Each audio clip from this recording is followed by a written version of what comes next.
Ho ampitomboana ho aminareo mandrakariva ny riavana ny fahasoavana sy ny fiadanany Jesoa Kristy Tompo sy mpamonjy atsika.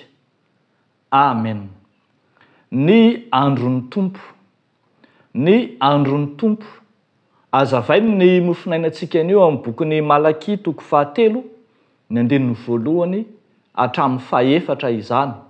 Andeha ho vakiantsika amin'ny anaran'i Jesoa manao hoe: Indro aniraka ny irako aho, ary izy anamboatra lalana eo anoloako, ary ny Tompo izay tadiavinareo dia ho avy tampoka eo an-tempolony, ary ny anjelin'ny fanekena izay irianareo dia indro tamy izy ho Jehovah Tompony maro.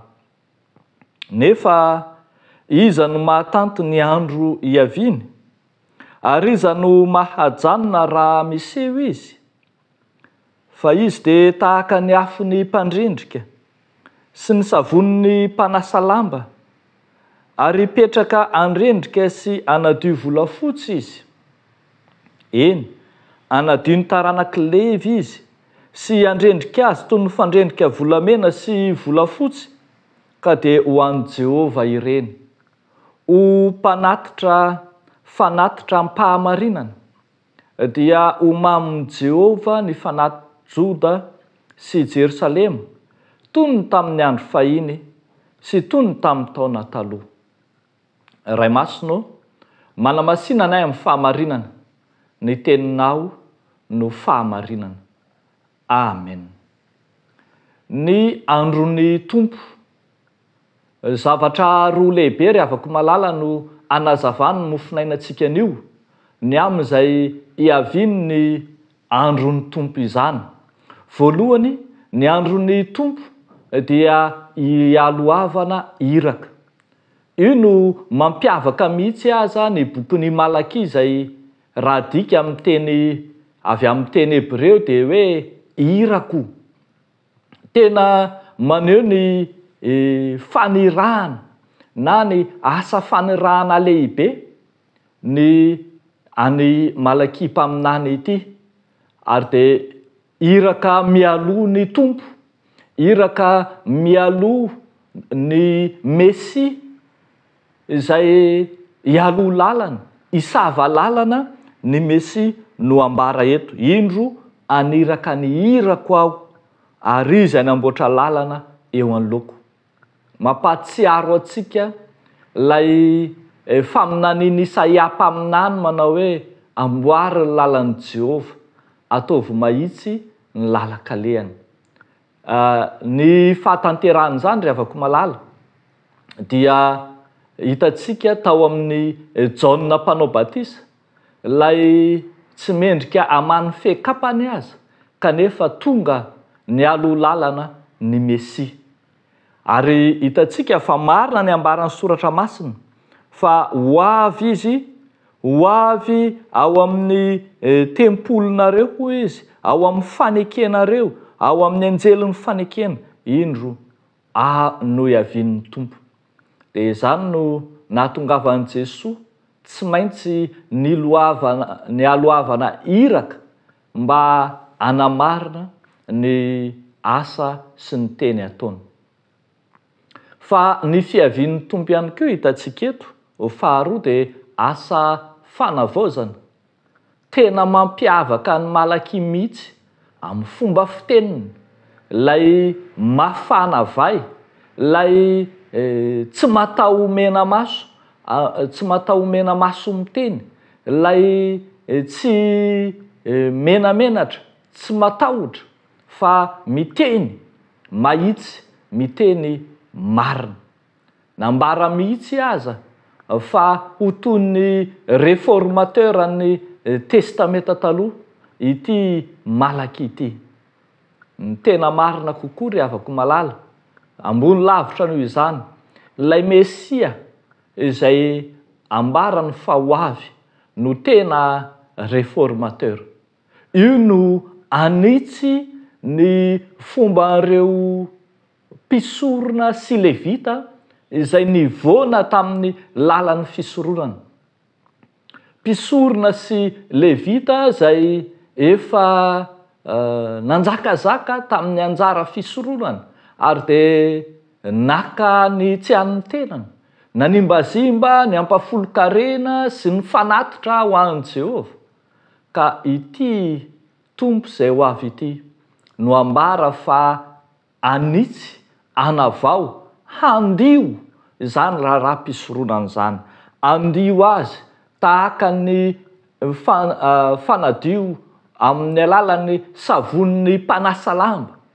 Andio azy tahaka ny fandredrika volamena sy volafotsy mba hampiverina amin'ny laoniny ny asa-pisoronana arak'izay hitantsika eo amin'ny 9:7 manao hoe ka dia ho an'i Jehova ireny ho mpanatitra fanatitra am-pahamarinana. Eny, averina amin'ny laoniny toy ny izay anaraka ny voalaza ny bokin'ny Deutéronomie arak'izay hitantsika eo amin'ny 9:4 manao hoe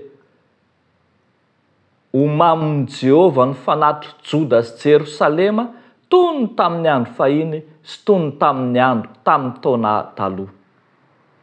Io asa fanavozany mihitsy no nahatongavan'i Kristy tetỳ amin'izao tontolo izao ka dia nitanterahany teo amin'ny tenany ilay fanatitra tokana sy tanteraka naterina indray mandeha monja teo amin'ny hazo fijaliana. Izy no fenitry ny fanatanterahana ny fisoronana ka dia indro nanatitra ny sorona tsy misy kilema, ilay sorona tsy manatsiny, dia tamin'ny alalan'ny tenany no nanatanterahana izany teo amin'ny hazo fijaliana. Naverin'i Jesoa tamin'ny laoniny ny fiainam-panoloran-tena ary dia tsy mahagaga raha miantso antsika ny soratra masina manao hoe koa amin'izany rahalahy malalako mangataka aminareo aho mba ho atolotrareo ny tenanareo ho fanatitra velona, masina, sitrak'Andriamanitra, dia fanompom-panahy mety ataonareo izany. Miandry izany fanavozana, fanoloran-tenany tsiraray avy izany ny tompo ry havako.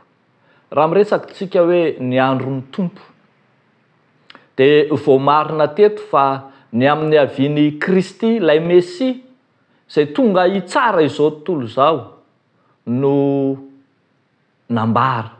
Izy ilay nialoavana iraka tamin'ny alalan'i Jaona mpanao batisa, fa izy koa ilay tonga nanavao ny fiainam-panoloran-tena.